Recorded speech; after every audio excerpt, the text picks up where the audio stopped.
Okay, what's up YouTube? My name's Lloyd, and I got a lot of requests to show my stretching routine that I do to gain my mobility. Mobility is really important in climbing, and so I'm just gonna do a little follow along kind of stretching video for you guys since a lot of you asked for it. Yeah, I think mobility is really hard to approach for people, especially because there seems to be quite a big genetic component to it, and people who are less genetically inclined to have good mobility have a lot of trouble with figuring out like what types of exercises work for them and what's like the best way to like gain mobility. And I think a lot of that has to do with like the communication about how to gain mobility and flexibility. A lot of it is very static and very long duration holds and a lot of suffering. And while you do have to suffer a little bit when you are trying to gain mobility, it doesn't have to be so mentally taxing. And so this is my approach to it. And I'm not the best to explain the science as to why my approach works better, not my approach, but this approach works better. Lattice actually just came out with a pretty good podcast about it that really explained in detail a lot of the ideas that I was already implementing in my training without realizing. And so I'll link the podcast down below for you guys to give it a listen. This one will be more of a feel, how I feel about mobility and how I approach it, just from like the mental side. But if you want to hear like the nitty-gritty science, go head over to the Lattice podcast. So I like to start off with a lot of lower body mobility, flexibility before my training sessions. I did this for like 2 years, and 2 years every day, and it gave me a lot of range of motion and a lot of flexibility in my lower body. So I definitely think it's good to introduce it into your training. And also, a lot of people are scared to like stretch before their training because you'll lose power, but this is like far from the case from what I've seen, and also the studies that do show that have like very extreme cases where they're like holding like a end range of motion stretch for like 60 seconds plus, like very, very long time, and then immediately going into like an AMRAP squat or something like that. And in climbing, we don't do that. So, and the benefits in range of motion and degrees of range of motion that you'll get from warming up your lower body on the climbing wall and applying it on the climbing wall is so much greater than the small drop in force anyways. So that's, and like the forces we use from our legs in climbing aren't those like max squat kind of things anyways. So that's how I like to think about it. So I start off in this, I'm not sure what you would call this kind of pose, like a kneeling stance. And this actually opens up my hips a little bit, opens up my ankles. And I just like sit in it and relax, scroll on Instagram, listen to music. And this is what I'm like kind of trying to ramp up towards my session. But I like to approach my stretching very relaxed and then getting progressively more intense. Like I'm not only warming up my body for training, but I'm also warming up my mind for training. So coming in, having my morning coffee, having my morning stretch, slowly building up my my psych to go climbing and the intensity that is needed to like really progress in the sport. So after I've been in this position for a bit, I'll go into a deep squat. So the main goal of the deep squat is to also warm up my ankles. I would say it's mostly an ankle thing, but it's also a lot of hip mobility. So like the thing is, I'm not like strict on anything because different days you'll have different ranges of motion. So I'm just kind of moving here, trying to get my ankles feeling warm. And the goal of this one is to get your heels on the ground and just sit here, and eventually the people who have really deep ranges of motion in this one have very flexible ankles and very flexible hips, very flexible backs, and they can like put their hands behind their back with their feet together, with their heels on the ground, and that's very difficult. And I have actually pretty poor ankle mobility, especially in this sense. This is very important for modern comp climbing, especially on anything with like volumes where you have to smear on volumes. Having that extra range of motion in your ankles is super important, and it's definitely something I can work more towards on.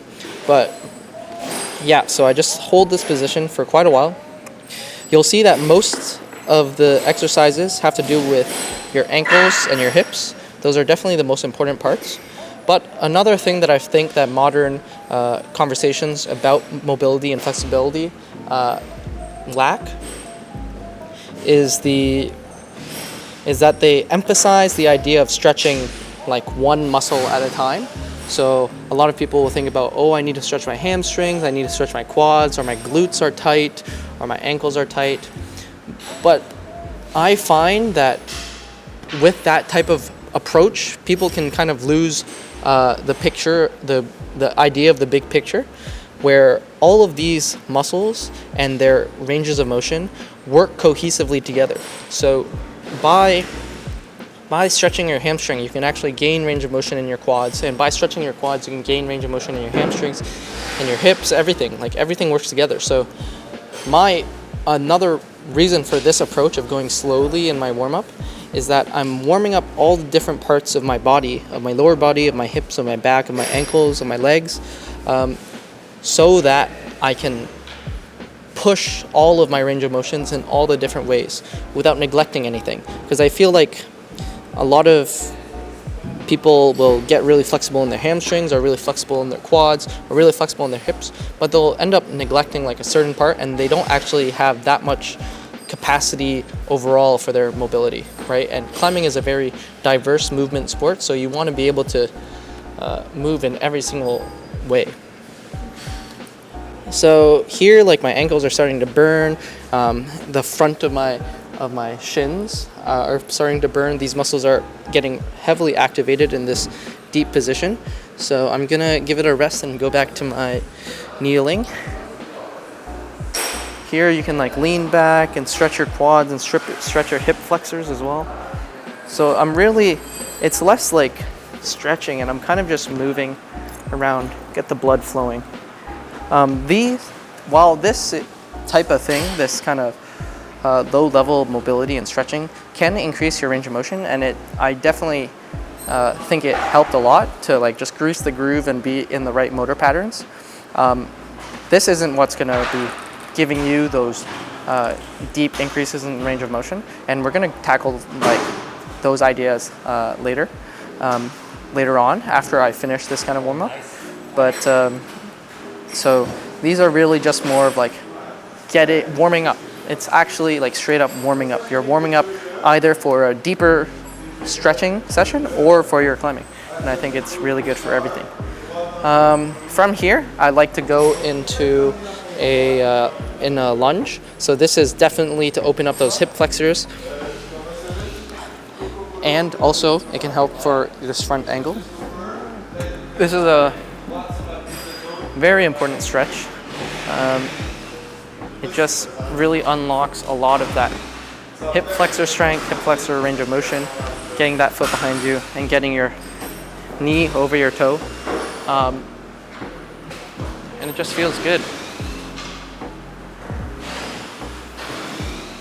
So just holding it, hanging out in this position. You can also feel it in your hamstring here a little bit. Whew. Yeah, feels pretty good. Oh, and then I'll switch back. Slowly get into it, slowly sink deeper. Focus on your breathing. And then if I wasn't doing a video right now, I'd be like listening to music, scrolling Instagram, just chilling, maybe reading a little bit. I'm still in like the relaxing part of my warm-up, not getting too psyched yet, but starting to think about like amping up. Oh, and it feels good. So now I was stretching my hip flexors. You could feel a little bit of that hamstring, a bit of that inner your groin area flexing, which is also extremely important. So now I'm gonna go to the opposite, get the hamstring, and just flex back. I like to open up into like this 90 degrees kind of thing, and feel it slowly go deeper. I hope the fan isn't too loud. And I think one of the biggest things is you don't want to get locked into like a form. Like you don't want to, there's no such thing as the right way to do things, at least when it comes to mobility. Well, it's complicated, but the way I like to think about flexibility, mobility, and I'm using those terms a little very like loosely. So when I'm talking about that, I'm kind of talking just about the usable range of motion of your limbs, if that makes sense. So if you want like a very detailed way of talking, that lattice, I was saying that lattice podcast is what you kind of need to listen to. Here it's more like I'm just feeling every single movement and like trying to get deeper, trying to move around, because climbing is like that. You're all in these different types of positions, and it's not like a strict thing like gymnastics where you have to do it a certain way. So you want to feel your body and feel like how does your body move in space the most efficient way for you, if that makes sense. If you've ever seen like Ross Fulkerson warm up, I think he does a really, maybe not good job of explaining, but he does a really good showing on his YouTube of like how he warms up and how he seems to do these like really weird and interesting things. But if you ever try them, like the baseline of all of his like warm up and mobility is like moving through the full range of motion of all of your muscles and all of your joints and all of everything, and it really is an amazing warm up to do. So get deeper into these stretches. Kind of move like here. I'm like opening up more of the outside of the hamstring, more of the inside, more of the groin. Really feel it. Okay, now from here I like to go into a frog.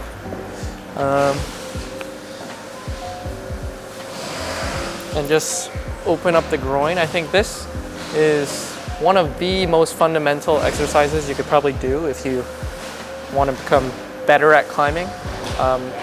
I think hip mobility and being able to open up your hips, especially in climbing, and getting your hips close to the wall is, paramount if you want to climb efficiently. If you've ever seen, I think there was a video where I know there's a video where Adam Ondra visits the schoolroom, and he's trying some of the classics on the board, and at some point, like, he just opens his hips so wide, like, on the board, and I'm like, he gets his hips in so close to the wall. It's just incredible. And if you had that mobility, your efficiency would be crazy. Like, everything becomes so much easier. Even just a little bit degrees of range of motion like change everything. And so you definitely want to have this range of motion at the very least. So I'm like moving my hips up and down. I'm like fluttering because I'm warming up the muscle actually to pull my hips into the ground. Like I'm trying to magnet the outside of my knees to the ground, and I'm activating my muscles, a little bit of my glutes, a little bit of my hips to try to press it down. And it's definitely an active thing here. Stretching mobility is muscular, especially, the definition of mobility is muscular. It's how strong, how much force can you put through your end ranges of motion. That's kind of how I understand what mobility is. And it's definitely, you definitely have to get strong in those end range of motions, and we'll start loading them later to see how that goes. And I'll show you how that goes and the idea behind the intensity. But definitely, in my opinion, the best way to gain those ranges of motion. So from here, I'll probably do pancake. Aiden Roberts is very famous for this one. Man, I have been slacking quite a bit on my mobility. ever since I started climbing with Zach and Maddie a bit. Like they go so fast that I don't have time to do this like mega stretch session before, but it's definitely worth it in my opinion because I can climb so much better. So getting into the pancake, wow, this is a really terrible pancake. I think I'm gonna go slow. I think I should go into a different stretch first because I'm not feeling so good. But I'm gonna try to go through this a little bit to feel it out. Yeah, my hips need to get, my groin needs to get opened up more. So I'm gonna go into this opposite frog. I don't really know what to call it. But it's basically a middle splits, but with your knees. This one's a pretty suggestive stretch, but oh man, is it good. This one I get deeper. I feel like pushing my hips back really intensifies the stretch on my groin. And now this is when I'm suffering a little bit. This is definitely getting intense.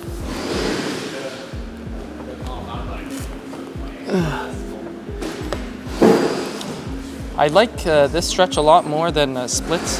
I was training middle splits for quite a lot, but I actually had a lot of issues with my knees from it because it was putting so much force through the insides of my knees. So if you're trying to get middle splits and your knees feel really bad, you might try to do that shorter lever so that you don't have so much force going through here. So we'll do that, and then we'll do a pancake. Oh man, kind of need rest.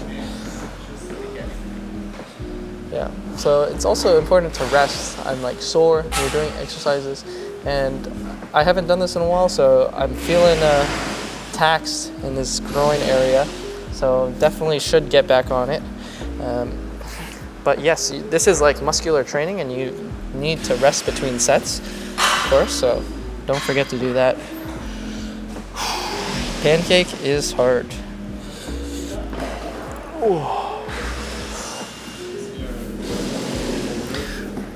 So yeah, pancake, you need open groin, and you need really flexible hamstrings, and you just want to move around in it. I find flexing your quads in this position really help.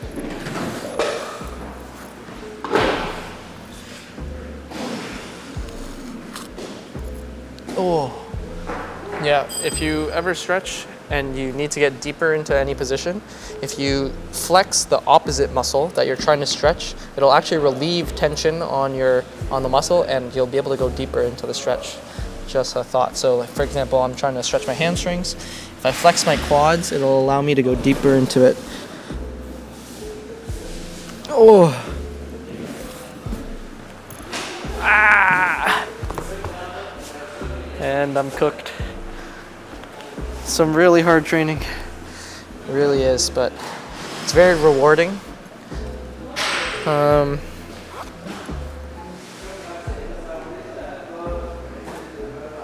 Then I guess I'll just show you a couple loaded exercises, and then we'll call it because I need to go.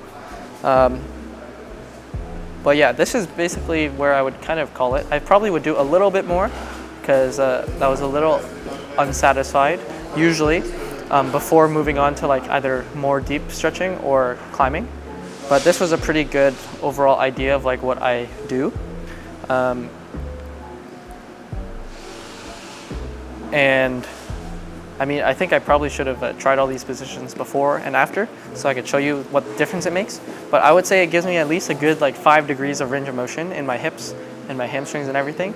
And that changes everything when I climb. So I find that it's super important to do. So I'll show you the loaded stuff now. So usually what I do is I grab like 20, 25 pounds. And I literally go through almost all of the same exercises, but with holding the weight, and that can like carry me deeper into the stretch. Lattice does the exact same thing. They talk about it in their podcast, and it helps tremendously. So we'll start with like the deep squat. I don't do it kneeling because I'm sitting on myself, so it's pretty much doing that. But deep squat, very good. Oh.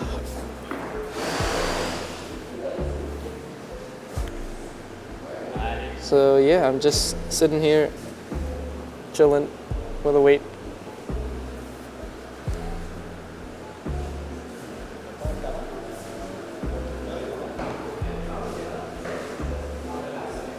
I'm just feeling it. I'll kind of speed run these because, I mean, it's all the same thing, basically. And I don't want you to just stand there for so long. Deep lunge. This is a really important one, I find. So obviously, you just lunge. Put the weight on your leg. All right, carries you deep. Oh, that feels good.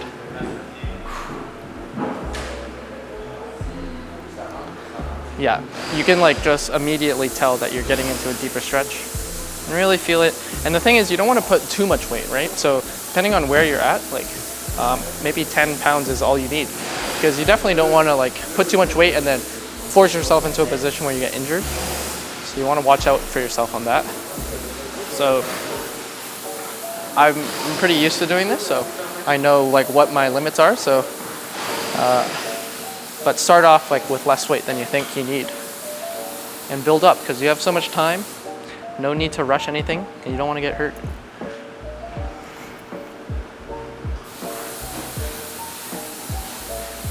It just sinks you so much deeper into the stretch. This is actually amazing, and I need to do it more.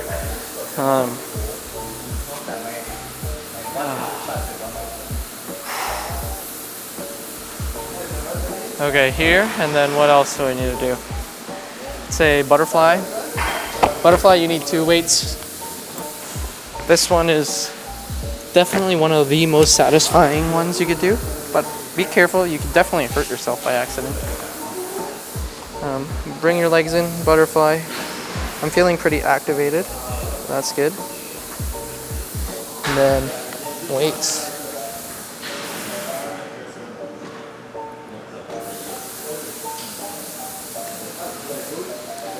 It's a little hard to balance. Maybe kettlebells would be better. You just want to do this. Oh! And you can even like engage against them. Like activate the muscles.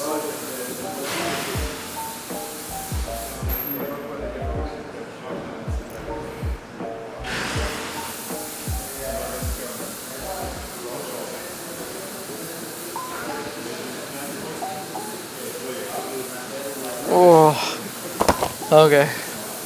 That one, you could do it with pancake. This is also the same as if you flip it around, like notice that this is kind of the same thing as like this. And you could weigh yourself that way. No, it's kind of hard. I'll do pancake.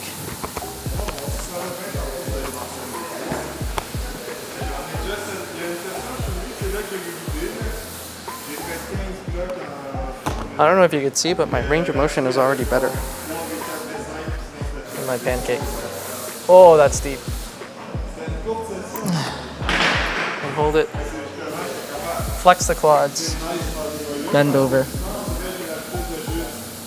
This one could be dangerous, so definitely pace yourself with the load.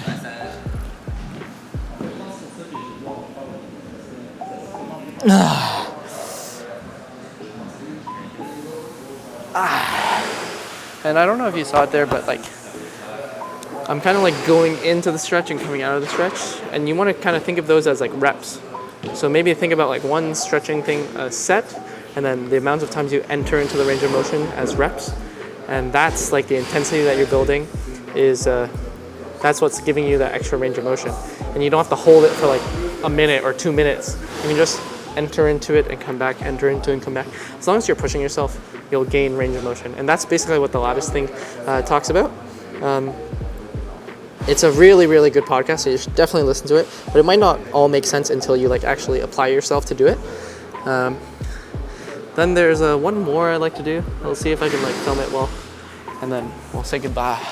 Okay, so I got this box. I like to do deficit, I guess, I don't know what you call them, Jefferson curls. Can you even see me? That's for your hamstrings, for your back. There's 2 ways you can do it. You can do it in the Jefferson way, where you like curl your back, or you can do it with a straight back. Straight back mobility is very important too, I guess. And I find you get better bang for your buck, but you're not working your back, I guess, so that's the one downfall. But anyways, so straight back, this is how gymnasts do it, or so I hear. And just... Oh, I guess they're Romanian deadlifts. Then you can go to Little Jefferson. I feel like I'm getting all of these names wrong.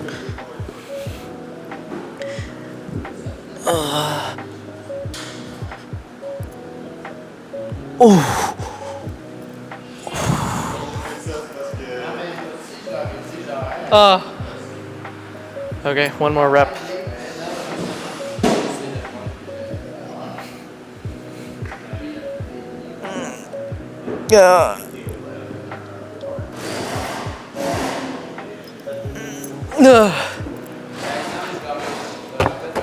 Okay, well,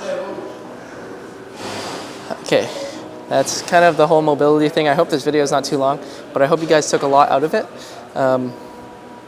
I think mobility is super, super important if you want to become a well-rounded climber. I think more and more you have to be just a well-rounded athlete. Mobility is a huge part of being an athlete, and so it's definitely something you should spec into. And it is a grind, but it's super rewarding, and it'll make your climbing so much easier and better. So it's definitely worth it. So thank you guys so much for watching. If you enjoyed the video, like, subscribe, and I'll see you guys next week.